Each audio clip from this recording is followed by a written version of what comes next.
Welcome to Wine Tripping TV's web series, Just a Taste. It's the wine review that you never saw coming or going. I'm Dan Ganchert and he's Jeff Gaskin. Each week we'll bring you updates from the world of wine as well as the details you need on one wine in particular. And this week we're doing something a little bit different. We have two bottles, and they're both 2007 Pina Cabernet Sauvignons from Napa Valley. So why two bottles then?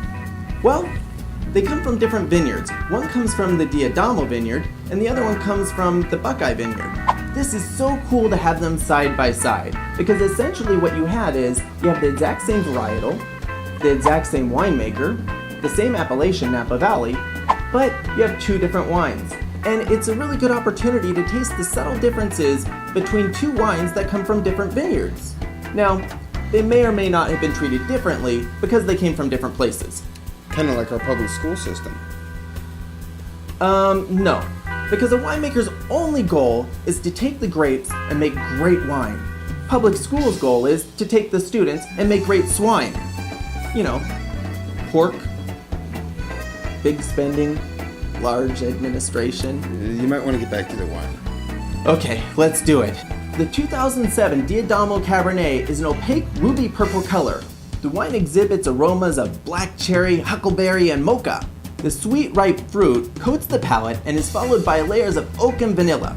Suggested retail, $75. Okay, so what about the other bottle? The 2007 Buckeye Cabernet has notes of blueberry, espresso bean, forest floor, and wet stones. Solid yet fine-grained tannins linger on the finish. Suggested retail price, $85. You know, speaking of wine notes, how about some musical notes? Wine Spectator is reporting that Beringer has signed on as the official winery of Michael Buble's upcoming Crazy Love Tour. Buble was quoted as saying, "Beringer is a winery that mixes elegance and excitement in a way that is simpatico with my music."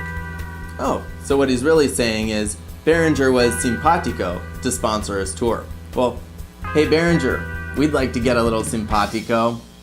And aren't we trying to get away from using words like simpatico with wine? It feels so contrived. I disagree. I think the soliloquy of Buble's sentiments vis-a-vis his insurrecting tour are a pro bono. Did you just make that up? A little bit. But there are some things that you just can't make up, like stink bugs damaging the vineyards in some states like Pennsylvania, Maryland, and West Virginia. Wines and Vines recently published an article about the brown marmorated stink bug from China and the impact it's having on farming in the eastern states. It turns out, unlike native stink bugs, these ones like to feed on the grapes themselves. And further complicating matters, they also like to live in the clusters, creating concern that they might be transported to the wineries and crushed along with the grapes. I can't see why that would be a problem. Well, the biggest question is, how many stink bugs does it take to ruin wine? So officials are doing a controlled inoculation of juice.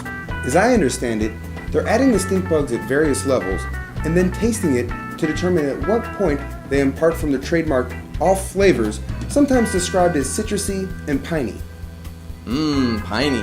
I smell a holiday blend in the works. As usual, you've used our time and insulted our intellect. So join us next time as we taste a Chardonnay from another Napa winery called Smith-Madrone. As always, this is the wine review that you never saw coming or going.